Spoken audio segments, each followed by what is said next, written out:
I do remember when I was 18, I met this guy in New York. He had a very successful marketing business, and he was very into sales and self-development, and he gave me all these books, and he basically was he kind of just showed me and taught me that you didn't have to be mediocre, and it was about the way you think, and you could really ask for whatever you want, and you can get it if you believed it.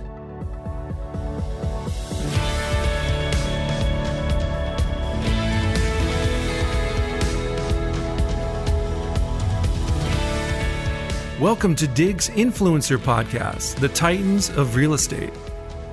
The show that provides direct access to the real estate industry's top movers and shakers as they share invaluable insight on how to best navigate and succeed in any market. I'm your host, Warren Dow, founder and CEO of M3 Media and publisher of DIGS Magazine. You've heard it before, stories of how people create their own opportunities in life to find success. Carl Gambino is one such story, moving up the ranks in LA real estate at an astonishing pace while representing some of the biggest names in Hollywood. It's a great story, and I know you're going to enjoy it.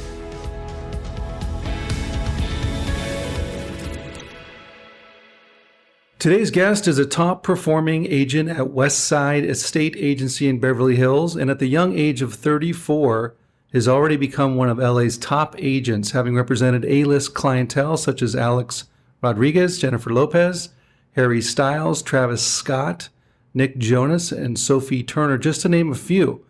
Please welcome to the show, Carl Gambino. Hi, how are you? Good. Thank you for having me. Of course. So we're broadcasting on Cannon Drive in Beverly Hills. Nice balmy 80-degree day. So let's have some fun with this thing. So let's start from the beginning, Carl. You grew up in New Jersey. What was that like? Boring. Not exciting. I was born in New York. I grew up in New Jersey. It was kind of very suburban, small town. Everyone knew everyone. My family all lived in Soho. My grandmothers, all my cousins. So I kind of always had this chip on my shoulder that I should have been living in New York. And the second I was old enough, 18, I moved back to New York. You're trying to get the Jersey stain off of you, yeah, kind of thing? Exactly. I have to say, though, if you research, especially in entertainment, there's randomly a ton of people from New Jersey. Right. Bon Jovi.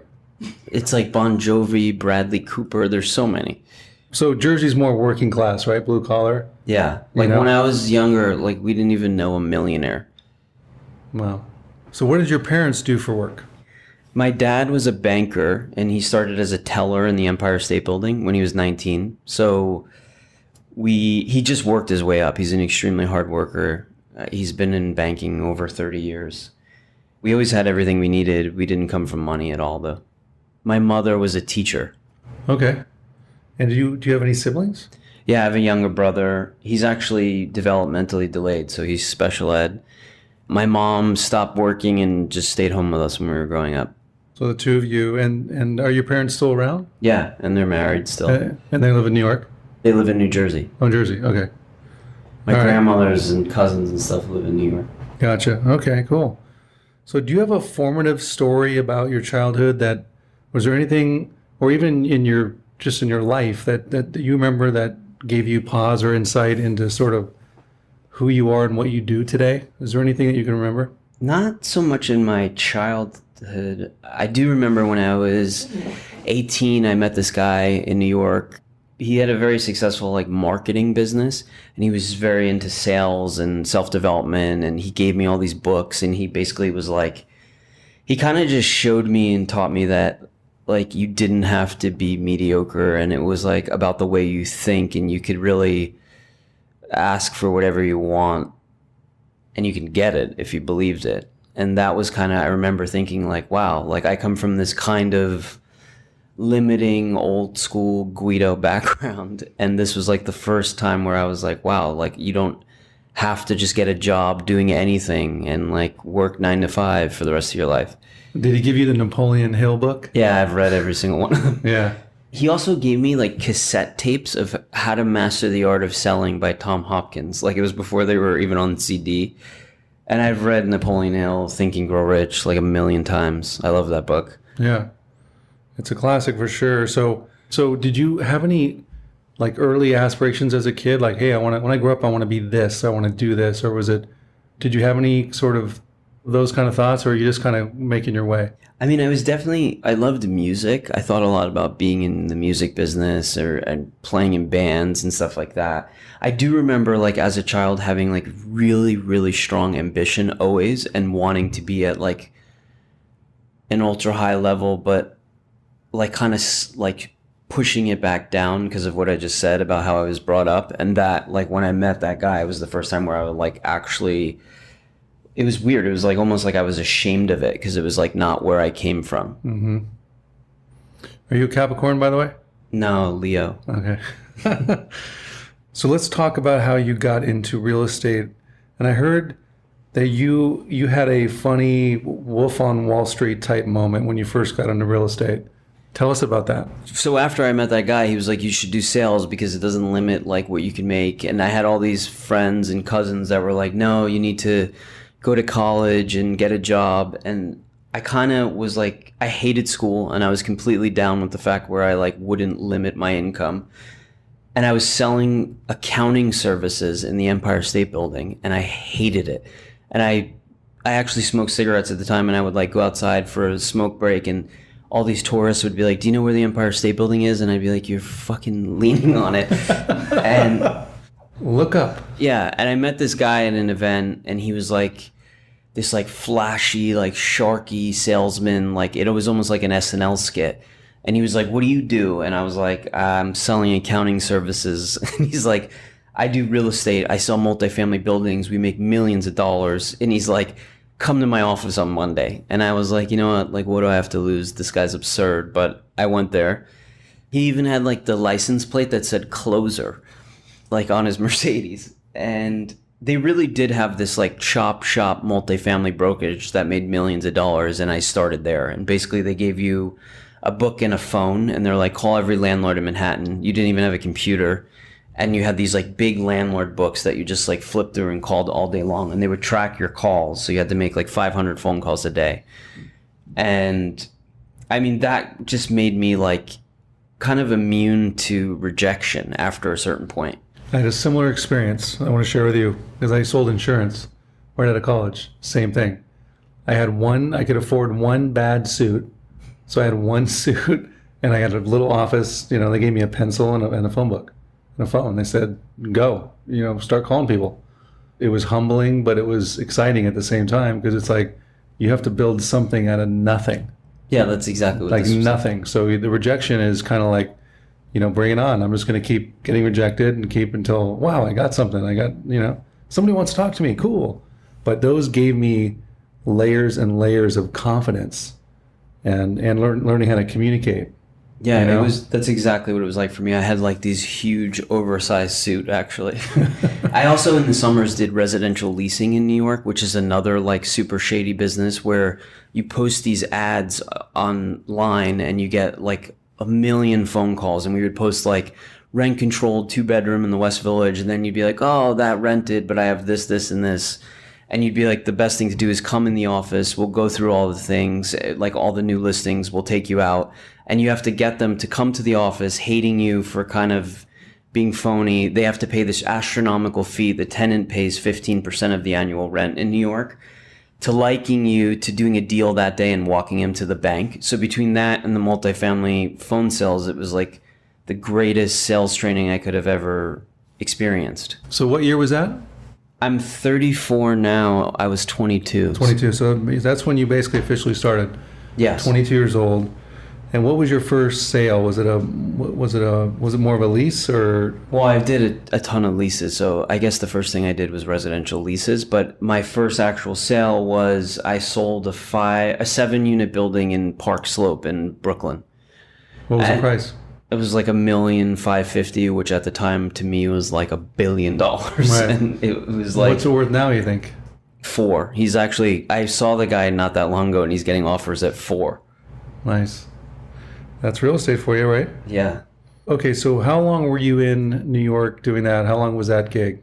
probably from 22 to 26. Okay, so you spent about 4 years, and was it still just buildings, more commercial stuff? It was like a combination of both. Then the market crashed, and I basically had all these friends that were, this is random, but I had all these friends that were selling electric and natural gas and oil and I would refer them to properties, and I ended up making more money from that than the actual real estate. So I had this like brilliant idea, I thought, to start a commodities brokerage, and I made deals with all like Suez and all these major energy companies. And I called them and was like, let us sell them for you, like electric, natural gas, oil at fixed contracts. And we would sell it to like supermarkets, restaurants, office buildings through all the contacts I had made in real estate. And I did that for about a year. It was actually really successful. I convinced these like old school Italian dudes that were in real estate to open an office with me in Chelsea. And then I was kind of miserable. I just like wasn't as passionate about it that I was at real estate. That was the one thing about real estate. I guess I do remember my older friend growing up in high school would drive me around, and I would make him like show me the bigger houses in New Jersey. And he used to say to me like, you should get in real estate when you're older. And I always had some sort of passion for it. And this like energy thing I didn't care about, and I was kind of miserable. And I went to them and was like, look, I'll give you all my shares of the company. I'll gift it to you. And just give me the commission I'm owed, which was like 30 to 50,000. I don't remember. My now wife and I were together for 4 years in New York. We broke up. She moved to LA. She says I followed her here, but I was actually going to move anyway. And I like just left and gifted my shares to the company and came to LA. So are you guys, and so she's your wife? So you got back Yeah, together? we got back together. So tell us that story while we're on it. That's interesting. So we broke up for a year. I really didn't think we would ever speak again. And she called me and was like, I have a flat tire. And I'm basically like, well, what the fuck are you calling me for?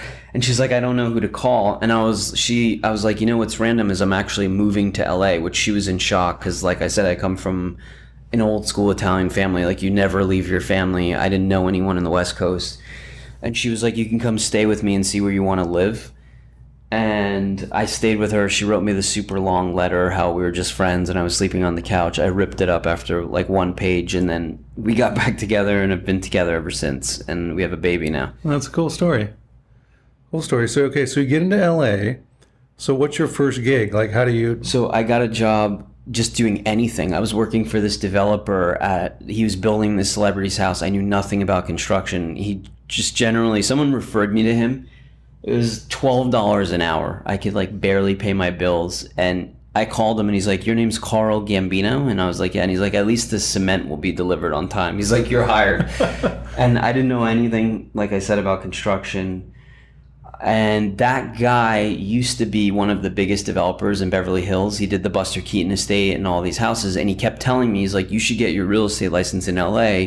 If you've done well in New York, you could do really well in LA. And he's like, I'll introduce you to this guy, Kurt Rappaport. And I actually, at the time, had no idea who that was. And I didn't know anything about LA real estate. And he kind of pushed me to get my license, which I did. And it's kind of... So how did you meet Kurt? So tell us about that first meeting. So he introduced me to him, I forgot, over text or something. And basically I called Kurt and he's like, yeah, come to my office. We'll set up a meeting about you potentially working here. And then he then became like very difficult to get in touch with. And like I said, I come from that background of like harassing people to meet. And I just kept following up with him over and over and over. And a Friday night at like 9 p.m., he called me and was like, come to my office now in Beverly Hills. And I said to my wife, I'm like, it's like 9 p.m. And she's like, go. So like, I went to the office. I like wore a suit. I brought a resume, and he kind of like just looked at me and we talked for like 10 minutes. He like threw the resume in the garbage and was like, look, you'd be great. Start here on Monday. And then I came in on Monday, and the other owner, Steven Shapiro, was like, who the fuck are you? And kind of the rest is history from there. And I was introduced to other agencies as well, but I at that point did a bunch of research about them, and Kurt is probably the most successful agent in history, and I wanted to work with them and see them do like $100 million deals, get both sides on a daily basis. So I was desensitized to it. Mm-hmm. So tell us about your first sale. So you start working, and how long did it take you to get your first sale? And what was that?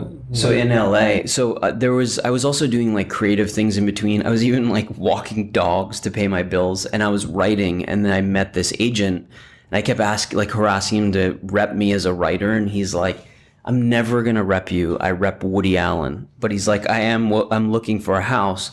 So I started showing him like as my license was in the mail, like coming to me. And I ended up selling him a house. I met some other kid in like a writing/acting class. I ran out of money from the first deal with the agent. It was like $1.1 million. I didn't pay taxes, and then I ended up having to pay later on. I then met this kid. I made like 13 grand, sold him another house. I ran out of money. Then one of the guys who I walked the dog for is this big developer in LA, like commercial developer. And I was like, let me show you houses. And he's like, you're my dog walker. Like, no. And I'm like, I've done this before. I had worked at Marcus and Millichap for a while too in Manhattan. I switched there eventually. And I was like, I've worked there. And I'm like, you know everyone, you know everything. If we find something, it's not like you're not capable of navigating through the deal. I was like, just let me show you. And he's like, fine, I'm working with the biggest agents in LA. I ended up finding him something for 5.5. He went in escrow and then he canceled. I was like devastated. And then found him something immediately in Bel Air for 6,250. And my rent, everything was behind, all my bills. And we ended up closing, and I think I made like 109,000. And then I'm like a very obsessive person. And then from there, I was like, oh my God. And I worked 7 days a week from that moment on. You just go, wow, this is it. This is like, you get $100,000 check, and you're like, okay, I get it. I want more of this. Yeah, I was like I want $1 million check. Yeah. Now I want 10 of these, and let's go. It's on. So when did you? Okay, tell us. That's wild. So it's $6 million. So when was your first $10 million sale?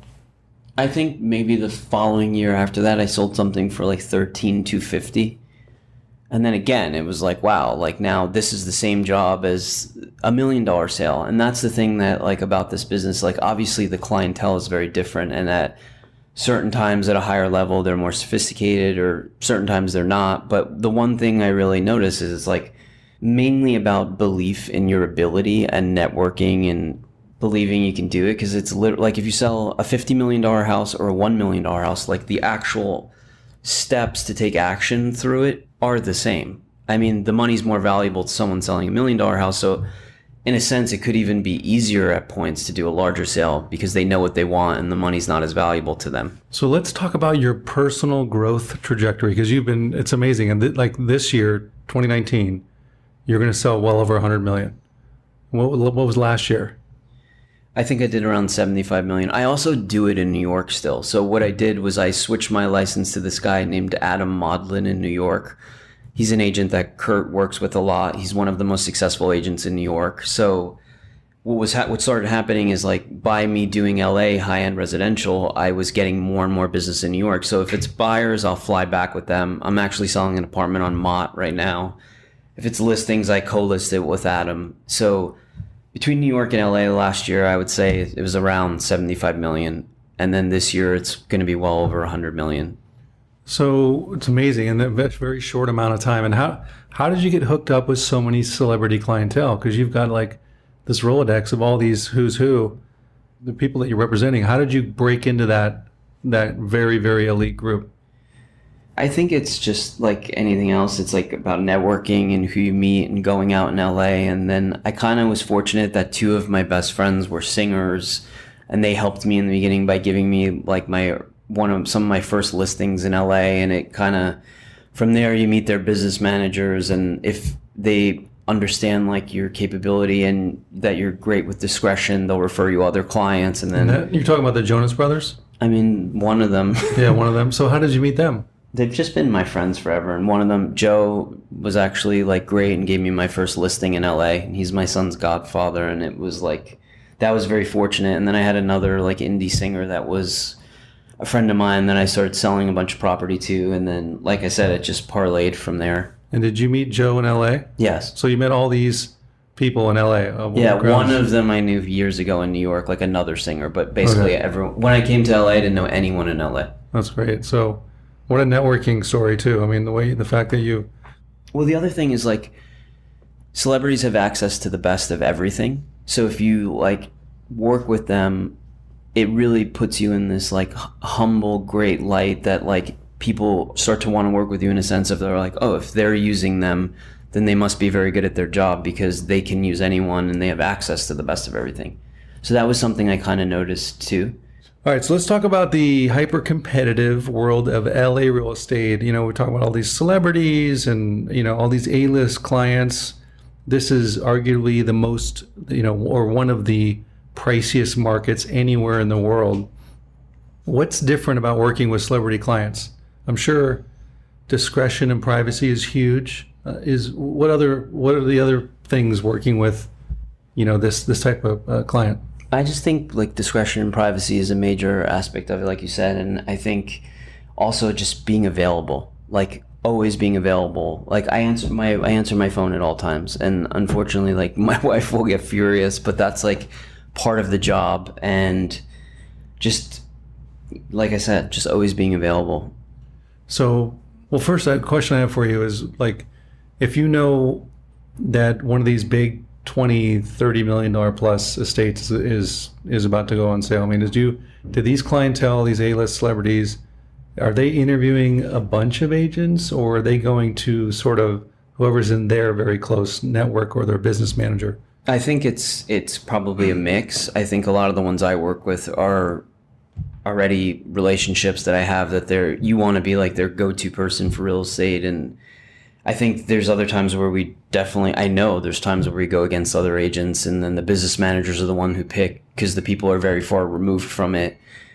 It just varies per situation. I think just to tell you like what you do if you're selling a celebrity house, it's like you would usually meet or talk with their team about marketing and press and everything they want to do. If they want it extremely discreet, if they want it off market, some people want it out there because it could help the house sell. It just really depends on the actual client. And I think it's also, you have to be hyper careful because there's crazy fans that show up to open houses, and you have to remove all their personal items, and you have to really like understand who's coming in the homes. Yeah. And there's so many fun stories, which I want to get to later, because like we interviewed Mauricio from the agency, and he was telling us about, you know, showing Prince homes and how he would like sit in the car in the driveway to get a vibe of the house. And if he didn't have the vibe, he wouldn't go in. It'd be like, this house is not for me, without even seeing it. You just have to get in his mental place and be like, feel it, you know? So like, it was an interesting story. You have any stories like that with buyers or seller? Not so much like a vibe feel. I've just had crazy things happen with like paparazzi and clients running out with like jackets on their head, or like pulling up to a house I sold and like there's someone with their bags packed being like, hey, I'm moving in this house with them, and just like wild things like that. People like jumping fences and stalkers, and like the whole privacy aspect of it it's really true, and it could be really dangerous for them if like they're exposed. Yeah. And people don't understand that. Like people sell them out and just want press for themselves to advance, and it's like a really dangerous thing. Well, it must make it harder to sell the property too, because if it's all about privacy and discretion, and you don't really push it on the open market, you know, with obviously a brokers or public open and doing a bunch of press. I mean, I'm sure they don't want people parading through their house, obviously, for a free tour of, you know, Madonna's house. It's an open house on Saturday from 2 to 4. It doesn't work like that. Yeah, I mean, we do a private brokers open where it's other top agents or like highly qualified clients. And, you know, one time I have a story actually. I was doing a private brokers open on the celebrity's house, and there was this girl walking around, like a younger girl. And I was like, I'm sorry, are you with an agent, or how can I help you? And she's like, oh, my agent sent me. He's so-and-so who I did know. So I kind of just walked the house with her, and she was like, hey, my mom wants to come back at 3 p.m. and the broker's open was from 11 to 2. And I was like, actually, you can't, like the client's coming back at 2. So please have her come like within those hours. And then she called her mom, and I could hear the mom like screaming on the phone. And she just kept asking, she's like, is there any way? And I was like, no, absolutely not. Like she has to come back at that time. And then like maybe an hour later, the door flies open and it's Sharon Osbourne. And she's like, "Where's Carl? Like, who's Carl?" And I was like, "Oh my God." Like, by the way, I would have let her come later on. I would have just told the client. I didn't know. And then she ended up being like super cool and walked her through the house. But like, that's how it is. I was like not sure if the girl was like a random fan or she ended up being Sharon's daughter, who was very interested. They actually were going to buy it, but then someone else came that day and bought it. Oh, really? I mean, I can only imagine the stories that you must have dealing with this type of clientele. So the worst thing is when you're showing a house and like the celebrity bus drives up and they're like announcing the TMZ bus. Yeah, and you're like, ugh, like the client's like, damn, or whoever the buyers is like, do I have to deal with this shit while I live here?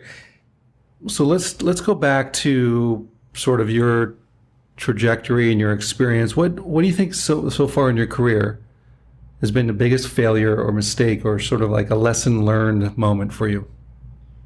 I think being too trusting. Like there was one client I showed for a long time and then they bought a house through another agent. I think things like that where you could just never be too trusting. Like it's just a business of like whatever's best, works. I mean, don't get me wrong. There's some clients that are really honorable and really loyal. But I think there's many massive blows throughout it. And I think the reason you can earn a very high income is because it's not an easy business. And that's not actually a lot of the times what the general public thinks. Like they think it's like a very easy thing that anyone can do and we could be replaced by robots or whatever. But I think failure is actually really important for success. That's good. Now, and what advice would you give your younger self today, even though you're only 34, Carl, but what would you give your younger 26-year-old self? To figure out a way to like elevate your thinking to the absolute highest level and to like write down what you want and read it out loud and obsess about it. And because I think my biggest thing, and it continues, is like with just getting out of limited thinking. And it's like if you believe you could sell, like even right now I have like whatever it is, $60-70 million in escrow. It's like maybe 2 years ago in my mind that was impossible. Yeah. So I think just elevating your thinking at the most rapid level possible. That's great. That's healthy and profound. And you also have a $60 million listing right now, right? You have a Chow's house on Mapleton? 69,750. Wow. Get it right? Yeah, sorry. 750. Don't. That's like 69,750. That's amazing. How's that house? It's incredible. They built it over 10 years. They imported stone and the doors, the ceilings from everywhere from all over the world. It's modeled off different museums. They're prolific art collectors. The whole house is set up for the art to hang like a gallery. It's really unlike anything I've ever seen in LA. You know, it's interesting. This just kind of reminds me of another sort of how this market representing this clientele and these types of homes are so different, because you have to create a story around these homes. They are so unique and they have such story elements. Like the fireplace was imported from, one of a kind from France and right? All these things. It's not just cookie cutter, 5-bedroom, 4-bath, square feet, pool, entertainment, This has a story. This porcelain floor in the dining room has a story, right? Yeah, no, it actually, in a sense, makes it challenging because it becomes more specific and limits the amount of buyers. You have to, and you have to basically do a lot more sort of storytelling because it literally needs to be told. These are like one-of-a-kind artifacts or the way they built a house. And so it creates another whole layer of sort of complexity on how to bring it to market and talk about it, right? Yeah, absolutely. I am specifically excited about this house because it's just so unique, and like I said, it's unlike anything I've seen, where it's not like one of these cookie cutter modern boxes in the hills that was just like the same generic way to sell it. And it's challenging but exciting. So who buys that house? Like give me a little buyer persona on that. I think it really depends. It could be like a major art collector as well. It could be, so far we've had a couple like great showings with people from Asia. We've had some tech people come. I think it's really just someone that really understands like the quality of it and taste. And I do think someone that's into art would work really well just because of the way the house is set up and it's like ceiling height and how it can hang like a gallery. It's just incredible for art. Do these buyers on these mega listings, do they often say, "Hey, I want to keep what's in the house too because it's done up so nicely"? Like, I've seen that pretty often, actually. Yeah. you think that happens more than half the time? I would say 50-50. Probably, Yeah, it's because- probably half the time. Because it makes sense, right? Because if you have a huge mansion and it's vacant and bare, Yeah, That's it's that's a- extremely expensive to. and it could be a year-long project to get it figured out, Yeah, right? well, I'm selling a house now for 20, and it's a huge house. And basically, they're removing all the staging, and like the client's not going to move in for a couple of months till they can figure everything out, the furniture, getting it set up. Yeah. What are your thoughts on this whole, reality TV, real estate, LA real estate sort of scene that's going on? I mean, I did do one episode recently on a show with Alex Rodriguez on CNBC, but besides that, I haven't done anything with reality TV. That was more like a respected business network where we went on, him and I were like training someone as a real estate advisor. I don't know. The whole like $1 million listing thing is just not my vibe.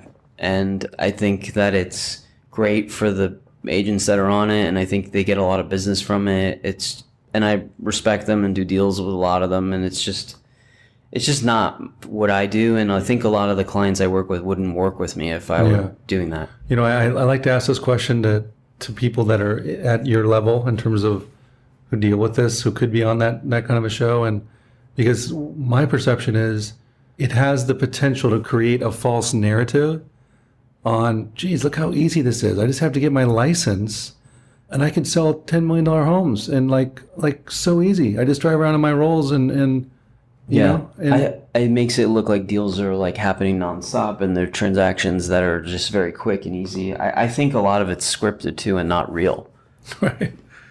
Right. I don't think you're alone in how you perceive that in the market.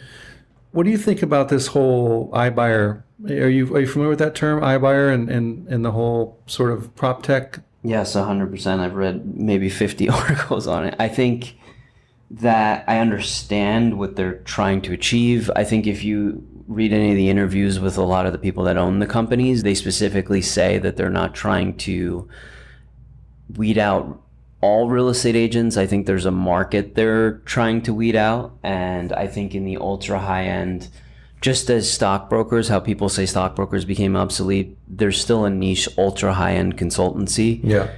And I think that's the same for real estate. And I think that it might affect it in that way where maybe it drives down fees in the lower end or like eliminates a certain type of agent. But I think there'll always be a use for like an ultra high end niche consultancy. Yeah, I agree with you. And I think it works. It works really well in markets like Phoenix right now. It's a perfect like test market, very homogenized, track home, and it all comes down to the valuation algorithms, right? The more they can perfect the valuation and make the very narrow, error factor. Well, that's why it works in other industries. Like I just bought a car online, like things like that, but they're all the same and you understand the value. And a home is very different. Very different. A lot of it is an emotional purchase. Someone might pay $50 million for a house and then the neighboring house sells for $4 million because it's a tear down. Like the Zestimate, clients constantly bring that up to me. They'll be like, oh, my house, the Zestimate says this, but like the Playboy Mansion Zestimate was $2 million. It sold for $100 million. Like they don't know what's actually happening inside of the house. There's a lot of aspects to it where it's different than other businesses where it's eliminating everything else. And like, yeah, even though now you could do stock trades for $7, they used to be $100,000. That's different. It's a stock that's valued at a certain price that you're tracking. And yes, if it's all new construction or tract houses or things like that or condos, which is LA is not as much of a condo city. I mean, there are condos, but it's more homes. It's just a different market for that. Yeah, I agree. So let's get back to the agent and the competitive sort of profile. I mean, LA with all these high profile listings and brokerages and these top producing agents, a super high concentration. Do you think the competition here is more intense than in like New York or other markets? You think this is like the most competitive market, LA? I think it's one of the most. I don't know. I think New York is extremely competitive, and it's like harder to survive in New York. It's more expensive to live. Yeah. I think there's a very small amount of people, like the LA real estate business at the top is very small. And there's maybe 20, 30 people that are absolutely at the top of it that are excellent and sharks or whatever you want to call them. I think in New York, there's more of those. Mm-hmm. Like there's more competition of people that operate at an extremely high level. So Carl, I want to put you on the spot a little bit and create a fictitious competitive scenario. Let's say today you have a listing presentation for a $35 million estate in Bel Air. And prior to the meeting, the seller tells you that she has met with, and for fun, I'll use first names, and you'll know who these people are: Sally, Santiago, Valerie, Aaron, Drew, Joyce, David, Brandon, and Rainey. I could keep going, but you get my point. Why should they hire you? Because they'll actually get me and not an assistant, and I'll work 7 days a week and not sleep until the house is sold. I don't think you need to go further. Well stated. You think that's common in this, with these big teams that you, as you're referring to, like if someone has a huge team of people, you think it gets harder to get to the actual superstar agent to get them personally involved? Yeah, they only have a certain amount of time and capacity, and that's why they have huge teams. I mean, Steven Shapiro, one of the owners of our agency, that's one thing he always says. It's like, tell clients if they're hiring us, they're actually getting you. And some of these mega agents have $2 billion in listing inventory. I mean, I couldn't even imagine carrying that volume of listing inventory. Well, that's something as well. Like clients will say to me, they'll say like, "Oh, this person has $100 million in listings," but like, is that good? Is it good that they have a bunch of listings that aren't selling? Like, why is that good? It's like, I don't know. I kind of pride myself on like getting listings and selling them at like a high closing rate. I don't want like 1 million listings just sitting around. Yeah. So let's go back to the commission thing real quick, because one question I forgot to ask you is, when it gets time on these big listings, these big multi-million dollar listings, to talk about the commission part, is that something that you gulp and you go, oh gosh, here we go, we got to talk about commission? Like, is that a pain point, or how do you? No, I think when I was like a younger salesman in any business, like I was afraid to talk about money, and I think it's more about like confidence and how you value your time. And now I just look at it as like a part of the business. And it's like, you know what your time is worth, just like a doctor or a lawyer. And I say that to people at times. I'm like, would you negotiate with them? Like, would you go to the dentist? Maybe some people negotiate the dentist, I do. But I mean, like your doctor or whatever, it's like, it just goes with the stigma where people like think real estate agents make too much money and it's an easy job that anyone can do. And it's kind of just like eliminating that thought and like really valuing your time. That's great. Well said. So enough about real estate for a moment. Let's have some fun, shall we? Your son's, we talked about this, your son's godfather is Joe Jonas of the Jonas Brothers fame. And when and where did you meet Joe? How did that come about? You know, everyone asks me this and I get like furious, and I tell him all the time, and I'm like, everyone just like makes it like I'm successful because of you. But he's really like my closest friend, and I love him, and that's why I asked him. I met him years ago when I first moved to LA, and he's just like the most humble, nicest, sweetest person, and I wanted him to like be around my son and watch him grow up. That's cool. Sorry I had to ask you that question. No, it's okay. It was only the 843rd time that you've been asked. So I have to apologize again, but any relation to the original Godfather, Carlo Gambino? Not that I know of, and if so, like distant relation. And my name in Italian is Carlo Gambino, which is ridiculous, and I've been asked that 1 billion times as well. Like, I'll even go like in the airport and they'll be like, oh, are you related to the mafia? And like, you should play it up and say, yeah, actually. I'm just like, it's ridiculous. Like if my name was Dahmer, would they be like, oh, are you Jeffrey Dahmer's son? Right. It's just like, well, it's an interesting, your real name's Carlo, and Gambino is obviously the Godfather, right? I mean, it's a natural. No, I get it. I get why it happens. And it's funny how I studied organized crime in college. It was my favorite class. They had like the history of organized crime in America. It was like the most fascinating class I took in college. Yeah, I've read like tons of books on it. It is really fascinating. It's like the entrepreneurial spirit and how like this whole country was like, not the whole country, but like a portion of it was built, and especially with all these ethnicities that immigrated from Europe, and the Italians and the Irish, and like Prohibition, and it's amazing sort of how that all developed. I know, it's so interesting. I often think like in a funny way how it would work if in real estate, if that's how it was now. Like you just walk into someone's listing and be like, now this is my listing. Right. Or you have to pay me to list your home on this block. Don't you know that? You can't sell a home in this neighborhood without paying me. That could be your new thing, you know? Yeah, like, I'd have the name and everything. You could play it up. Just show up at people's open houses and be like, this is mine now. Yeah. You got to get an office like with a desk at the very back of the, and you take appointments. I need you to do me a favor. Where the neighborhood my family's from, it's just like something that existed, and it's kind of wild that it did, and like what they ran, and like how violent it was, and now it's like pretty much almost non-existent. Yeah. Well, it's just changed colors, right? So like organized crime still is absolutely around on Wall Street. And pharmaceutical, like it's just different. Yeah, it's just people like are breaking the legalized. law and they're doing different crap. It's not the old school, like, break some legs and, torch the place. So what do you do for fun besides sell $60 million homes? I think I need to like have more fun, actually. I think I like just work and barely have any hobbies. I mean, I sometimes go to shows a lot of the times for my clients. I really enjoy that. Spending time with my son. Mm-hmm. And do you live in Beverly Hills? No, I bought a house in Studio City. Okay. Studio City. And so what's a typical day like for you? Like today, you're doing a podcast. Like, do you have any showings later? Yeah, I think it varies per day. That's part of what I like about real estate. It's like sometimes you like can't breathe. You're so busy, and which is most of the time now. But like, I like that it changes per day. I have a bunch of showings this afternoon. Every day's different, really. Like sometimes, the one thing that's consistent is like the second I touch my phone, I'm just like nonstop working. Mm-hmm. So you've already answered my next question. Do you travel a lot? The answer is not really, right? Well, no, actually, that to tell you the truth, that's like the one thing I force myself to do because I love traveling, and it's the reason I work so hard. I mean, I go to New York a lot for work, but I travel. I like every year like to take like 15 to 16 days and go to at like a time where like it kind of slows down, and go to Italy or Spain, or my family's obviously from Italy. I love Italy. I love Europe. This year we went to France and Italy.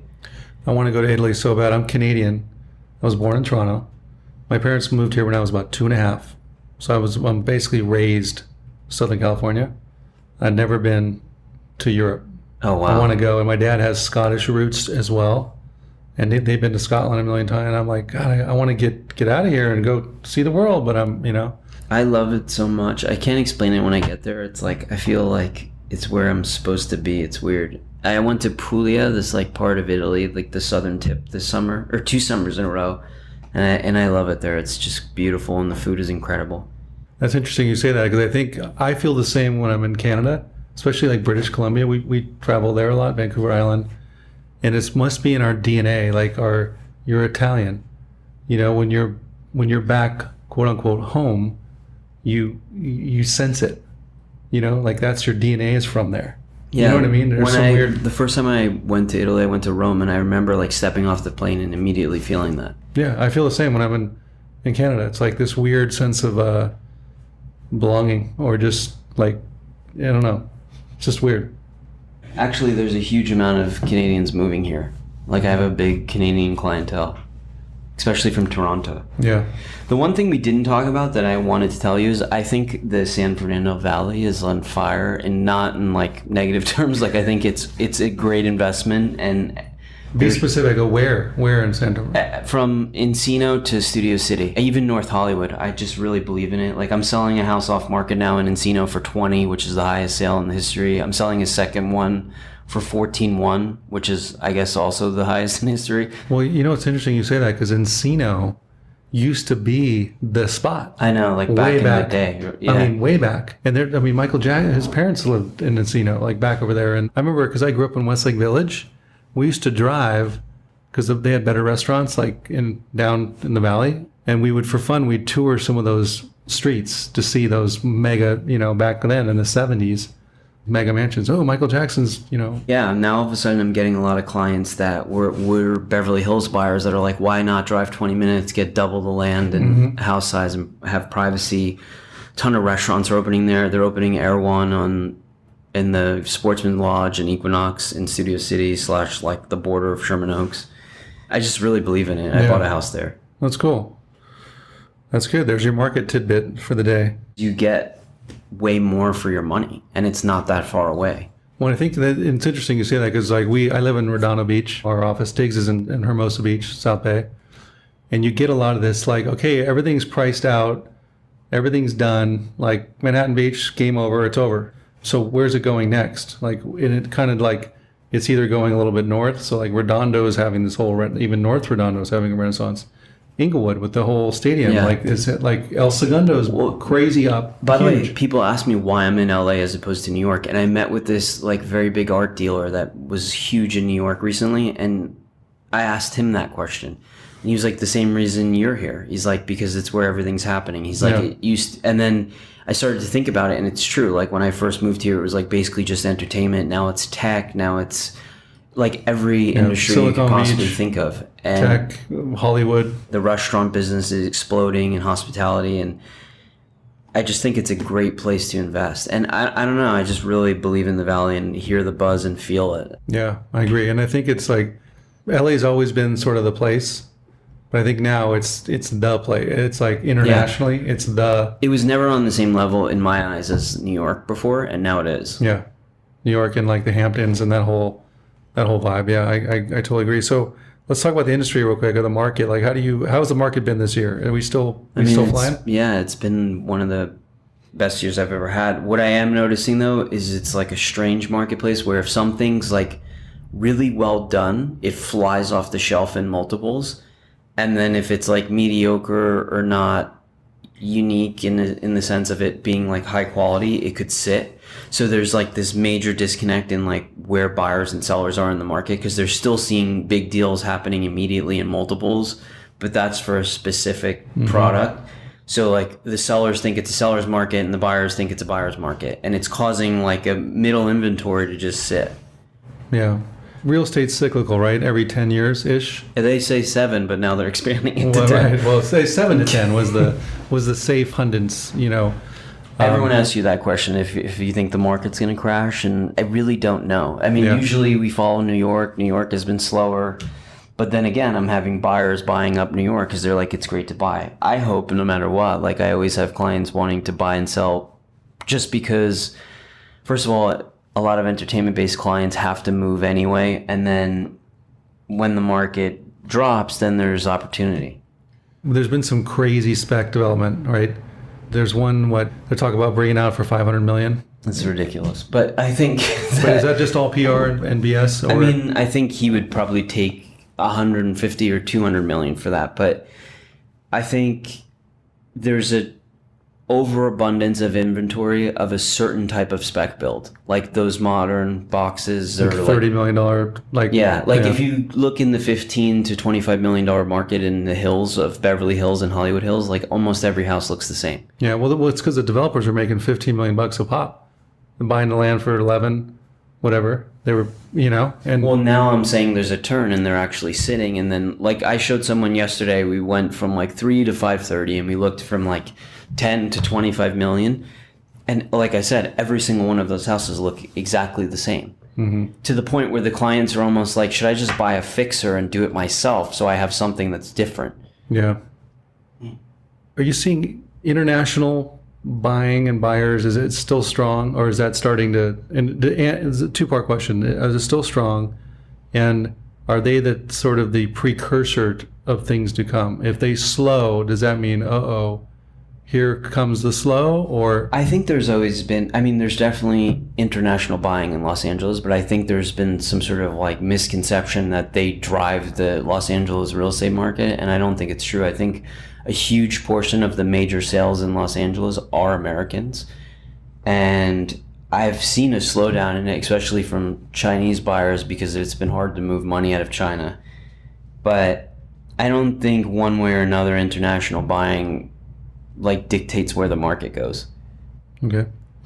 Let's talk about marketing, something that I love and I'm serious about. Our company Digs, we produce magazines, of course, and podcasts, but we're really, our DNA is we're marketing, and we're marketing specific to this niche of real estate. And I find it fascinating with all just the Proptech and everything.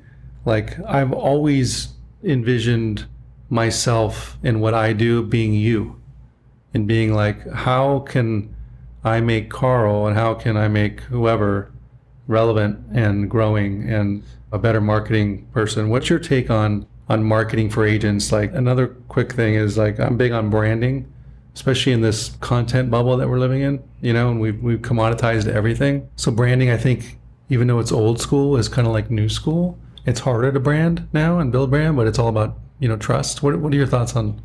I think I'm probably the worst person to ask this question to. So my wife owns an experiential marketing agency, Okay. and she constantly is like, you do no marketing or advertising. Like, obviously we market the listings, but Sure. for my own personal branding, and like my whole business has basically been like word of mouth and just me out meeting people. Yeah. And That's marketing, though. yeah, I just mean, like, I'm not one to really, I just have like an old school approach that's not Compass's way or things like that. Well, since you brought up Compass, I meant to ask you about Compass.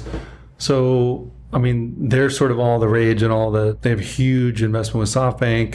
They're acquiring companies. They're hiring top agents. What are your thoughts on, so, like, where do you see them in 5 years? I'm just really, I'm really unsure with the whole WeWork thing. I mean, I definitely respect them and the business they're building. And I remember when I first started in residential leasing in New York, they were called Urban Compass, and they were like these kids with iPads and book bags that were like trying to break into this market that we were like hustling, and they didn't succeed actually. And then they switched to sales. I mean, I really don't know. I don't know where they're going to be in 5 years. I think they could be the biggest agency in the world or be gone. So it's like a real, like, I don't actually know. And how important do you think, I'm always interested too, like big agents like yourself, how important is it for sellers which broker you have behind you, or is it all about the agent? Like, is it? I think it's a lot about the agent. I mean, I think if, like this brand, for instance, like Westside Estate Agency is known for like ultra high-end sales and luxury. I think that helps in a sense, but like there also are agents at Keller Williams that do tons and tons of business. I think it's the most important thing is about like the actual agent itself. Like, a lot of my clients don't even know where I work actually. Yeah, no, nor do they necessarily care. Yeah, right? Yeah. But like old school LA people know. All right, some closing thoughts. If you could have one superpower, what would it be, Carl? To read the future, to know the future. To know the future. All right, I like it. What could you tell our audience that they would be super surprised to hear about you or know about you? I don't know, that I could sing. Why don't you sing for us? No. It's actually funny, like sometimes I'll go to karaoke with clients and people will be like, what the fuck, is this your realtor? Yeah. Why is Carl up on the stage rocking that Alice in Chains tune? What about favorite movie of all time? It's The Godfather, of course, right? I love that French movie, The Untouchables. I think it's amazing. It's a true story. It's Cool. One of my favorite films. What about architectural style? You have one favorite? I like really well done, authentic Spanish. Like really beautiful, authentic Spanish. You don't see that much anymore. I love that too. Like it's very- colonial, like just, yeah. Yeah, done. like Clifford May, like Yeah, homes oh like yeah, that. oh yeah. But I don't know. I have appreciation for a lot of architecture, but I really like very well done, authentic Spanish. Very cool. Awesome. Do you have any other closing thoughts you want to tell our audience, or? No, I anything guess else? I would just say that anyone that wants to get into the business and like that really has a passion for real estate, that I think it's possible for anyone to get to like a high level. It's just like about how you think and belief in your ability. And I feel like there's a lot of people I meet that like I would even consider hiring, but then they're like, like I can never meet those type of clients or do those type of deals, or like I'll never be Kurt or someone like that. And I just think it's a shame because if you've put those limiting factors on you, then you've just done yourself in. exactly. You can never stretch or be beyond. Yeah. I agree. I think your mind, and this is a cliche, is your most powerful thing, but it's like there is something just of throwing fear aside and just doing it, aiming high and just going like, why not? Why can't it be you? Why? There's no reason. Yeah, I completely agree. Awesome. Well, thank you. Well, thank you. I think this has been enlightening, and it was great to hear your story a bit and shed light on the LA, real estate scene. And so it should be, I think the next 2 or 3 years is going to be a really interesting ride for LA real estate, for real estate period. But to see how with the whole geopolitical, and we got elections, we got the cycle, it's going to be an interesting time. So with that, we will say goodbye and thank you. Thank you. Thanks, bro.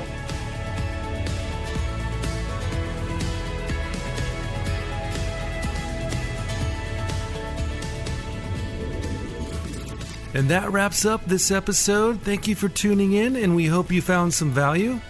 Please share, subscribe, and leave a review. Find us on iTunes and your favorite podcast provider. Until next time.